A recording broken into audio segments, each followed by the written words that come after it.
שלום לכם, ערב טוב, ברוכים הבאים כאן לאצטדיון סמי עופר לקראת ההתמודדות שעוד רגע תצא לדרך, המפגש במסגרת המחזור בין מכבי חיפה לבין הפועל חדרה.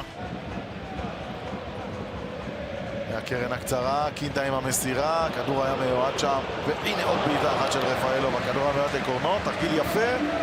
רפאלוב מסיים לפינה הקצרה, לא מספיק חזק.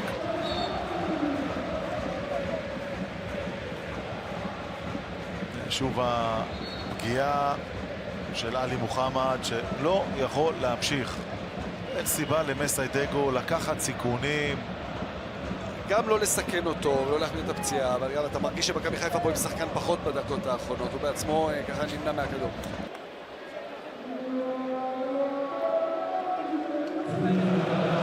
בדרך כלל קושי בנשימה, לכן אחד מרופאי הקבוצה ירד לחדר ההלבשה לבדוק אותו, אם יהיה צורך יפונה לבדיקות נוספות בבית החולים רמב"ם. בכל מקרה אומרים לי כבר כאן בספסל, לקראת יום חמישי מול פיורנטינה זה בספק גדול.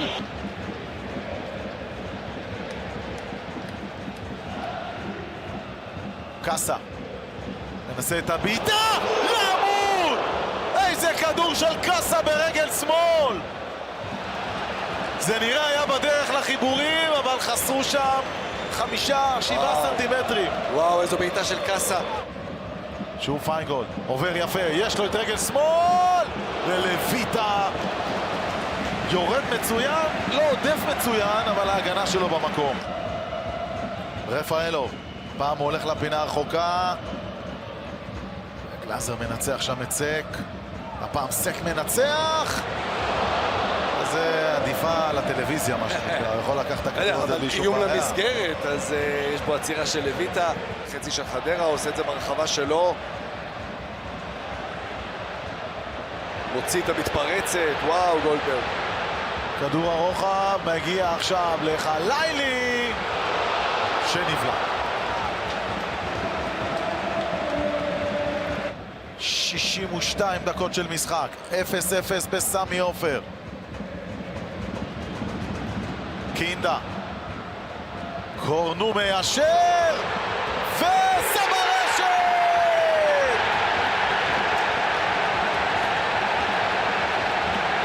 קינדה הוא האיש שבסופו של דבר מוצא את הדרך אל הרשת וקובע 1-0 למכבי חיפה.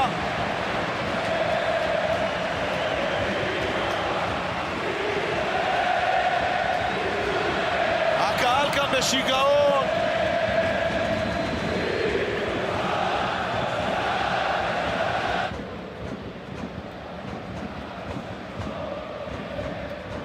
חלילי מוריד את הכדור,